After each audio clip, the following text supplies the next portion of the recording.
Bonjour à tous, j'espère que vous allez bien. Moi ça va très bien en Christ, merci. Et je rends gloire à Dieu encore une fois pour cela. Voilà, aujourd'hui, je vais vous partager un songe terrible que j'ai reçu de l'enfer. Enfin, sur l'enfer et de Dieu. Donc la nuit dernière, je suis tombée sur une vidéo de l'enfer très effrayante et je l'ai regardée. Et je me suis fait la réflexion avant de m'endormir. Peut-être que cette nuit je rêverai de l'enfer, allez savoir. Et effectivement, le soir même, dans mon sommeil, j'ai fait un rêve effrayant sur l'enfer. Mais je rends gloire à Dieu pour ce songe, qui est une bénédiction, afin que personne ne finisse là-bas dans ce lieu réel, bien ouvert et bien actif, et surtout horrible. Voilà donc, maintenant je partage le songe. J'ai rêvé que j'étais dans mon lit, pardon, et que Thomas, mon frère biologique de sang, était dans mon lit en train de dormir. Et tout en dormant, il criait et il hurlait. Et moi j'ai compris qu'il était en enfer en train de souffrir. Donc je l'ai réveillé en disant son nom plusieurs fois et il s'est réveillé. Et il m'a dit clairement qu'il était en enfer. Donc je lui ai dit répands-toi avant qu'il ne soit trop tard. Et il disait mais on ne sait pas ce qu'il y a après la mort. Et je disais mais tu viens de le voir. Ensuite, moi-même je me suis vue transportée en enfer carrément. Et là-bas on était trois. Trois femmes. Moi, une autre femme et une plus jeune. Mais cette plus jeune femme, en réalité, c'était Thomas, mon frère biologique. Sauf qu'il était sous l'apparence d'une femme. Et donc, on était là-bas. Et on était sur une sorte de rocher. Ou je ne sais pas trop quoi. Mais on était élevés, en hauteur, debout sur quelque chose de fin. Et en dessous de nous, il y avait un lac bouillant de lave, vraiment tout proche de nous. En dessous, et je voyais les gens se faire tuer dans ce lac et se faire massacrer. Dans ce lac, j'ai vu des humains qui travaillaient dur à s'en fatiguer jusqu'à l'épuisement. J'ai vu des humains qui tapaient sur des cailloux jusqu'à en extirper l'image d'un fruit. C'est comme s'ils devaient faire un travail inutile et imaginaire. Ils devaient comme taper sur des pierres jusqu'à voir apparaître l'image d'un fruit. Et si ces gens-là faisaient mal, eh bien, ils se faisaient massacrer. J'en ai vu un qui faisait mal, son travail, et un démon est venu, l'a pris et l'a massacré. J'ai vu également des démons sous la forme d'acteurs, très beaux physiquement, passer dans un couloir sombre, et ils tuaient et massacraient des gens. Et j'avais peur, car malgré leur beauté physique, ils n'avaient rien de beau. J'étais toujours en hauteur, et je disais aux deux filles, on n'est pas dans les Caraïbes ici. L'eau en dessous n'est pas de l'eau. Et c'est pas à 25 degrés. Mais c'est de la lave ardente à des milliers de degrés. Et je disais donc, il faut que l'on parte d'ici au plus vite. Et la femme à côté, sur ma gauche, avait envie de faire caca.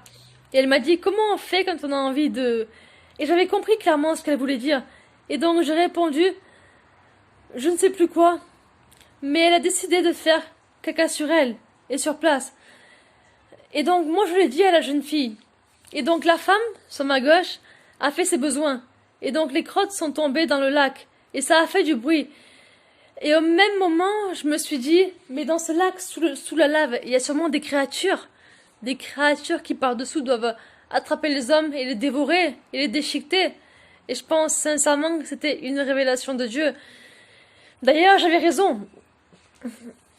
Parce que, à la suite de ce bruit, une créature bizarre a entendu les raisonnements et une tentacule est soudainement sortie de l'eau. Pardon, pas de l'eau, de la lave, parce qu'il n'y a pas d'eau en enfer. De la lave ardente et bouillante. Et a attrapé la femme, l'a entraînée dans la lave, et la femme s'est mise à gueuler et à hurler comme jamais. Donc, attendez, parce que je lis en même temps. Parce que c'est très long en fait. Voilà, pardon. Ensuite donc, moi et la fille, on est vite partis à la recherche d'une sortie. Et on a atterri dans une rue où les gens n'étaient pas torturés. Mais ils étaient sales, mais tellement sales, comme zombifiés et vraiment sales physiquement. Et ils essayaient tous de venir vers nous. Et on les fuyait, car ils nous faisaient peur. J'ai vu des hommes, des femmes, des enfants même, et même une sœur catholique, avec son habit catholique. Elle était assise dans la cendre, vraiment sale et en mode fœtus position. Et donc, on a marché. Ensuite, j'étais avec plusieurs personnes et un jeune apparemment me tenait la main. Et c'était mon copain apparemment. Et je devais pas le lâcher pour ne pas rester ici, en enfer donc. Et en même temps, il y avait un garçon coincé en enfer qui me regardait. Et je le regardais. Et j'ai fini par dire, même pas en rêve, je resterai ici, donc en enfer. Et donc ensuite, on marchait. Et on est arrivé devant une salle avec un piano. Et la jeune fille s'est mise devant et a joué 2, 3 notes. Et a dit waouh, le son. Comme si le piano appartenait à un artiste célèbre. Et ensuite, je me suis réveillée. Dans ce songe, Dieu m'a montré l'enfer et son état. Les corps sales, seuls, désespoir total, peur, angoisse, terreur, fatigue, manque de paix, hurlements, douleur, torture. Aucune pitié ni empathie. Les gens que j'ai vus qui étaient dans le lac, ils devaient faire exactement ce qu'ils faisaient dans leur vie physique sur Terre. Sauf que c'était imaginaire, et ils se donnaient de la peine pour rien. Je crois que j'ai vu un jardinier avec sa brouette. Il faisait je ne sais plus trop quoi. Je me souviens plus, mais c'était vraiment épuisant pour lui et fatigant. Dans le lac, il y avait énormément de personnes qui brûlaient, et plein de compartiments de partout comme des grottes dans les murs, où les gens travaillaient, mais leurs travaux étaient pénibles et horribles. Et ils souffraient et étaient torturés. J'ai vu un démon déguisé en bel homme, comme tout à l'heure je l'ai dit. Ils ont débarqué à 2, sous la forme de 2 beaux acteurs. Et il y en a un qui a pris une lance. Il est venu la planter dans le corps de quelqu'un, d'un homme. Et ils ont entraîné quelqu'un avec eux dans leur couloir sombre. Et ils sont revenus ensuite et sont repartis. Et on avait peur. J'ai vu ce lac immense qui bouillonnait et les gens étaient dedans par centaines de milliers. L'enfer n'est pas un jeu. N'écoutez pas ceux qui vous disent que le diable n'existe pas, car ce sont pires mensonges, ou que l'enfer n'est pas réel. Il aime faire croire cela aux gens, et le jour J, ils sont choqués et horrifiés au plus grand bonheur des démons. N'écoutez pas ceux qui vous disent que l'enfer n'est pas ouvert, ou qu'il n'y a personne dedans.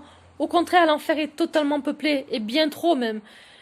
Dieu m'avait clairement révélé en 2017 qu'il y avait plus de 5 milliards d'hommes en enfer, et imaginez que les 8 milliards d'aujourd'hui s'y dirigent actuellement. Entre virus, maladies, guerres, famines, vaccins tueurs, etc., énormément vont mourir, et ils ne le savent pas encore. Le prochain lieu où ils iront, ce sera l'enfer pour eux, et ils ne le savent pas.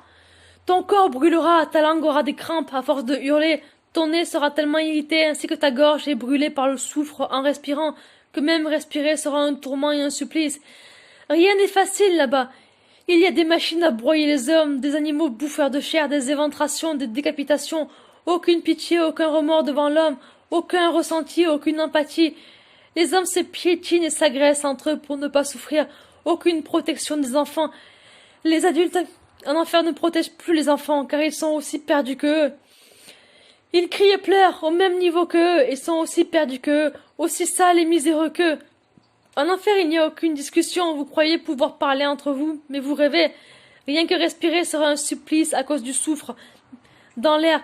Donc parler vous sera impossible, sans compter que vous serez toujours en cage, attachés, ligotés, coincés, brûlés, tués, découpés, etc. En enfer, les hommes ne sont pas vos amis, ils seront prêts à vous marcher dessus pour ne pas souffrir. L'enfer n'est pas un jeu, c'est bien réel.